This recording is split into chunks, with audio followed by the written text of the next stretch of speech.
Jesús o el secreto mortal de los templarios, de Robert Ambelain.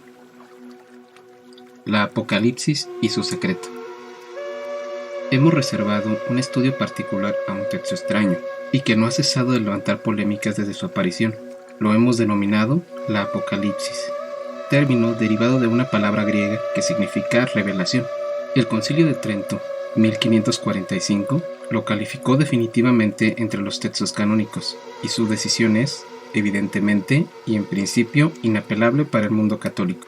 Pero no deja de ser cierto que numerosas iglesias orientales autocéfalas y no unidas a Roma continúan rechazándolo, siguiendo así ilustres y antiquísimos ejemplos. Así, por ejemplo, el gran Orígenes, muerto en 254, lo ignora.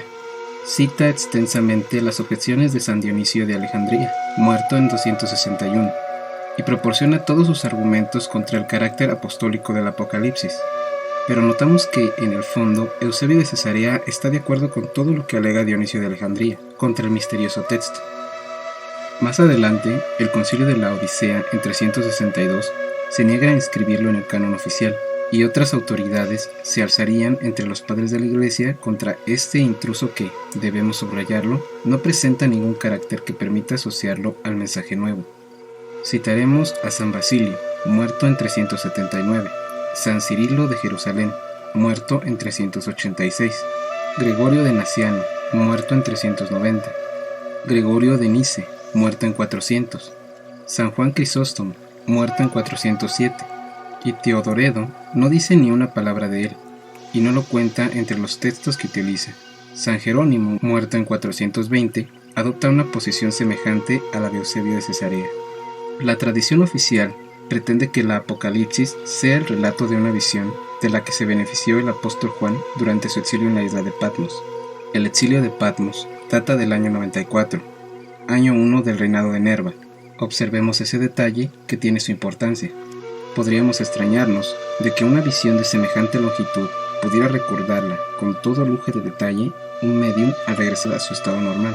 También podríamos extrañarnos de ver presentar como profético en el año 94 un texto que relata de forma bastante precisa el incendio de Roma, que tuvo lugar en el año 64, es decir, 30 años antes, y la destrucción de Jerusalén, que se produjo en el 70, o sea, 24 años antes. Pues bien, el primero aparece en el capítulo 18 y la segunda en el capítulo 11. Por otra parte, se nos dice que el apóstol Juan la redactó en griego, pero, y tal como observa San Dionisio de Alejandría, veo que su dialecto y su lengua no son exactamente griegos, sino que emplea modismos bárbaros, y a veces incluso hay solecismos. Eusebio de Cesarea, Historia Eclesiástica, 7, 25, 26. De hecho, se trata probablemente de un original redactado en armenio, traducido una primera vez al hebreo y luego al griego. Las dos primeras versiones habrían desaparecido ya en la época que apareció la versión griega, a finales del siglo I. Por otra parte, eso que hemos convenido en denominar la Apocalipsis es un ensamblaje de varios textos, de autores incluso diferentes, según ciertos exegetas. Hay quienes hablan de 3 obras distintas, otros de 2, la mayoría de las veces de origen judío, mal compiladas por un redactor cristiano en una época bastante tardía. En opinión del padre Biosmar, profesor en la Escuela Bíblica de Jerusalén, al presentar este libro en el marco de la Biblia de Jerusalén, la parte propiamente profética de la Apocalipsis, capítulos 4 a 22, estaría compuesta por 2 apocalipsis diferentes, primitivamente independientes y fundidas a continuación en un solo texto. En cuanto a las cartas a las 7 iglesias, capítulos 2 y 3, estas habrían existido primitivamente, pero en forma separada, y en efecto es difícil imaginar a un redactor agrupando todas sus cartas y enviando copias de ellas a todos sus corresponsales, aunque el tema fuera común. Además, la lectura de la Apocalipsis conduce al lector a ciertas reflexiones, por poco observador y desconfiado que sea.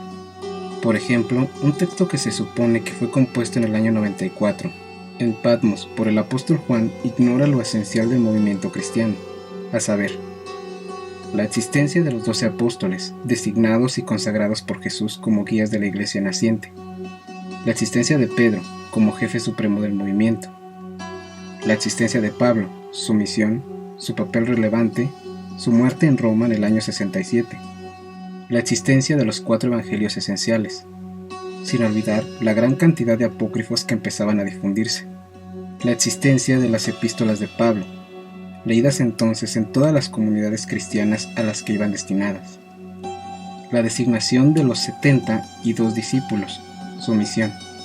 Todo esto lo ignora el Apocalipsis, es que fue redactado mucho antes. Indudablemente, se habla de la ciudad donde su Señor fue crucificado, 11:8. Pero numerosos jefes mesianistas fueron crucificados en Jerusalén. Por ejemplo, Ezequías, hijo de David también, y por consiguiente, Señor de Israel, por no citar a otros. Indudablemente, en el capítulo 14:6, se habla de un misterioso evangelio eterno, pero examinaremos el texto exacto. Vi otro ángel que volaba en medio del cielo, con un evangelio eterno para anunciarlo a los habitantes de la tierra. Pues bien, el término utilizado en la versión griega original, evangelion, aionion, significa no un evangelio en el sentido que le damos ahora a esa palabra, sino en el sentido griego de entonces: mensaje feliz, buena nueva, correo o carta de buen augurio. Por otra parte, subsiste una prueba de la realidad de un original redactado en arameo, dialecto popular desde que el hebreo clásico se había convertido en lengua litúrgica en el siglo IV antes de nuestra era. Esto es perfectamente concebible si la Apocalipsis, al menos el texto primitivo, sin las añadiduras posteriores, iba destinada, como una verdadera apelación al pueblo, a la nación judía, que gemía bajo el yugo romano. Y esa prueba es la siguiente. En el capítulo 9, versículo 11, leemos: y tienen sobre sí como rey al ángel del abismo, cuyo nombre en hebreo es Abadón, y en griego tiene por nombre Apolión. Cuando San Jerónimo redactó su Vulgata latina, añadió a dicho versículo, sin ningún escrúpulo, el siguiente final: et latine habet nomen exterminans, es decir, palabra por palabra, y que en latín tiene el nombre de exterminador. El padre Biosmar, más cauto, se contenta con remitir a una nota a pie de página en la que nos dice, en francés, destrucción, ruina. Es fácil sacar conclusiones. Cada traductor sucesivo creyó bueno precisar en su propia lengua la significación del nombre del príncipe del abismo, añadiéndolo cada vez a la traducción precedente. ¿Cuál era el nombre arameo que el primer traductor hebreo tradujo por Abadón? Quizá Abdud, Aleph, Bet, Dalet, Bau, Dau, que en el Sefer Raziel, en el folio 5a, encontramos con el sentido de perdición, y que corresponde asimismo al nombre de Ángel del Viento del Este, en la tercera Tecufá. Pero entonces, si dicho texto era simplemente un manifiesto, redactado en la lengua popular del tiempo para galvanizar la resistencia judía contra el ocupante romano, ¿qué fue de su autor? ¿En qué época fue compuesta la base primitiva, sin sus añadidos? A esta última pregunta responderemos que la Apocalipsis fue redactada antes del año 64, dado que fue el año del incendio de Roma, y que no podía presentarse su descripción ulteriormente como una profecía. Asimismo, antes de que Juan el Bautista adoptara la posición de predicador en el vado de Betábara, en el Jordán, el año 15 del reinado de Tiberio, es decir, el 28 de nuestra era. Veamos la prueba con la firma del autor. Revelación de Jesús, el ungido, que Dios le confió para manifestar a sus siervos lo que ha de sobrevenir en breve, y que él dio a conocer por mediación de un ángel suyo que envió a su siervo Juan, el cual testificó la palabra de Dios y el testimonio de Jesús, el ungido, que es cuanto vio. Bienaventurado el que lee y los que oyen las palabras de la profecía y guardan las cosas escritas en ella, porque el tiempo está cerca. Apocalipsis, prólogo 1:1-3. Yo, Jesús, he enviado a mi ángel para testimoniaros estas cosas relativas a la iglesia. Yo soy la raíz y la estirpe de David, la estrella resplandeciente de la mañana. El que tenga sed, que venga. El que quiera, saque agua de vida gratuitamente. Dice él que testifica estas revelaciones. Sí, mi regreso está próximo. Apocalipsis, epílogo 22, 16, 20. Si admitimos una Apocalipsis redactada por el apóstol Juan en Patmos en el 94, debemos admitir la falsedad de su visión, ya que el regreso de Jesús no tuvo lugar jamás. Y en cuanto al anuncio del incendio de Roma, citado bajo el nombre simbólico de Babilonia, y la destrucción de Jerusalén, ya se habían producido. A partir de ahí podemos sacar conclusiones. El Juan que recibe el mensaje de Jesús después de una visión de éste, en forma de esta terrorífica apocalipsis, es Juan el Bautista. Ese mensaje le llega de Egipto, donde Jesús se encuentra aún, después del fracaso de la rebelión del censo, las represalias romanas y la dispersión de las tropas celotas. Y efectivamente, el regreso de Jesús está próximo, pero en el sentido absolutamente material del término, ya que pronto aparecerá en el vado del Jordán, en el año 28, para reemplazar al Bautista que había cumplido ya su cometido. El ángel que lleva el mensaje lo es tan solo en la versión latina, porque el texto griego habla de un ángelos, término que significa enviado, pero despojado de todo carácter sobrenatural en el griego de aquella época. Para designar a las entidades espirituales se utilizaban los términos daimon, diabolos, kakodaimon. La razón es muy sencilla, los griegos de antaño ignoraban en su mitología ese tipo de espíritus que nosotros hemos convenido en denominar ángeles. En cuanto al término eclesia, en griego, asamblea, puede traducirse perfectamente en hebreo por kahal, que tiene el mismo significado.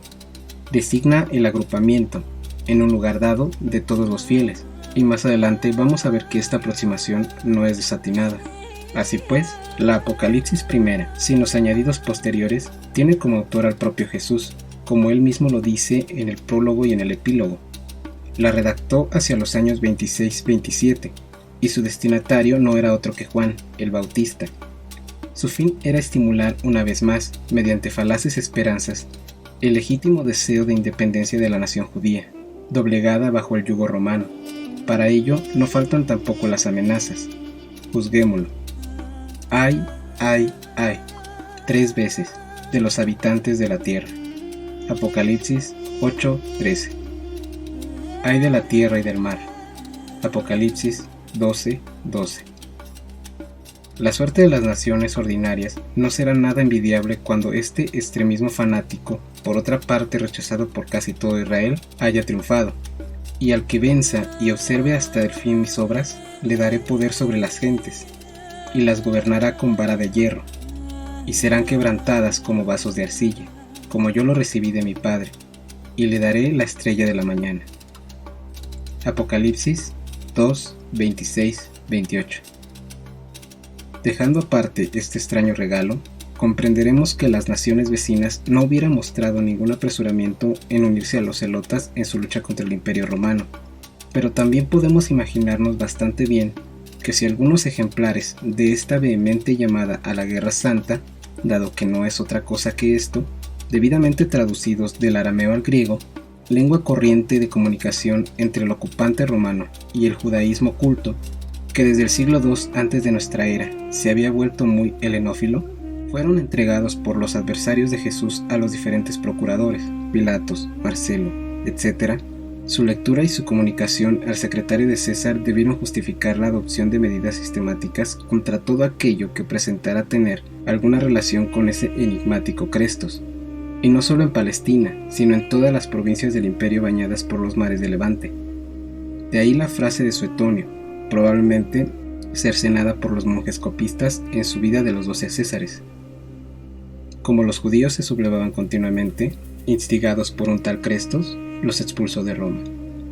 Claudio 25. Estamos en el año 52. Hace 19 años que Jesús ha sido crucificado en Jerusalén. Pero como sus seguidores lo presentan como resucitado, es que continúa conspirando contra la Pax Romana, y Suetonio, basándose en los interrogatorios hechos, imagina que sigue vivo. Así pues, ya en el año 52, en el seno de la importante colonia judía de Roma, que asciende a más de 50.000 almas bajo Tiberio, el clan mesianista atrae las iras del imperio sobre una gran mayoría de gentes de lo más apacible. Así también comprendemos bastante bien el por qué el silencio, después la reserva o incluso el rechazo de los padres de la iglesia naciente, y no los menos, manifestaron ante un texto tan comprometedor, porque si la policía romana, y por consiguiente el emperador, conocieron la Apocalipsis antes del incendio del año 64, cosa que puede darse casi por segura, es comprensible que después de semejante incendio en todo el imperio se incluyera dentro de los crímenes el hecho de ser cristiano, y no hay que descartar, tampoco en modo alguno, el hecho de que la lucha de Roma contra el mesianismo de Jesús se hubiera emprendido ya desde sus inicios y en vida de éste, dado que sus actividades materiales abrían el paso a esa verdadera llamada a la Guerra Santa, a esa declaración de guerra a las naciones que representaba el Apocalipsis. Veamos por qué. En la carta a la Iglesia de Pérgamo, Apocalipsis 2, 12, 13, hay una alusión a un mártir que no se atreve a imponerse, un mártir cuya memoria ningún exageta osa evocar, ya que dicho mártir, con su simple recuerdo, hace correr el riesgo de que estalle la verdad, y este es el asombroso pasaje. Y al ángel de la iglesia de Pérgamo escribe: así habla Ei, que tiene la espada aguda de doble filo. Sé dónde habitas, es allí donde se halla el trono de Satanás. Pero mantienes firme mi nombre y no negaste la fe en mí, ni siquiera en los días en que Antipas, mi fiel testimonio, fue matado entre vosotros, donde mora Satanás. Apocalipsis 2:13. Observamos en primer lugar que los ángeles a los que Juan recibe la orden de escribir no pueden ser angelis en el sentido latino del término, sino angelus en el sentido propio del griego antiguo, es decir, mensajeros, y en este caso concreto, corresponsales, humanos a más no poder. Se trata ahí de los escribas de cada cajal hebreo. Este cajal es el que luego se convertirá en eclesia al pasar del original arameo y luego del hebreo a la versión griega. Si hubiera sido de otro modo, nos resulta difícil imaginar cómo se las iba a arreglar el tal Juan para dar a conocer el mensaje de Jesús al ángel protector de una eclesia, de haber sido dicho ángel realmente un espíritu. Y ahora es cuando se plantea el problema. ¿Quién era ese testimonio de Jesús? Ese mártir llamado Antipas, matado en Pérgamo por su fidelidad a Jesús, antes de que este último hubiera redactado el Apocalipsis y la hubiera enviado a Juan. Los hechos de Pionio, los hechos de Carpo, la historia eclesiástica de Eusebio de Cesarea no dicen ni una palabra de él. Eusebio, en su cuarto libro, después de haber citado los mártires de Esmirna, dice lo siguiente: poseemos todavía los hechos de otros mártires que sufrieron en Pérgamo, en ciudad de Asia: Carpo, Papilas y una mujer, Agadonicea, los cuales acabaron gloriosamente su vida después de numerosos y notables testimonios. Eusebio de Cesarea, Historia Eclesiástica 4, 15, 48. Ahora bien, los exegetas católicos sitúan estas ejecuciones en la época de Marco Aurelio, 161 a 180, o bien de Decio, 240 a 251, de modo que nos encontramos muy lejos de la época del Apocalipsis, incluso de la época oficial, redactada en el año 94, porque dicho Antipas tendría que haber muerto, según esta, antes del año 94, o según nuestra demostración, antes del 28. Y para toda la exégesis católica, protestante u ortodoxa, el diácono Esteban fue el primer mártir, lapidado en Jerusalén en el año 36, el año en que Marcelo sucede a Pilatos en calidad de procurador. Así pues, ese Antipas, muerto en Pérgamo por su fidelidad a Jesús, del que todo exegeta se guarda bien de hablarnos, siempre pasan este embarazoso versículo sin decir ni una palabra, sin redactar ninguna pequeña nota explicativa a pie de página. Ese Antipas se convierte entonces para la historia oficial del cristianismo en algo tan molesto y tan comprometedor como Judas de Galilea y la ciudad de Gamala.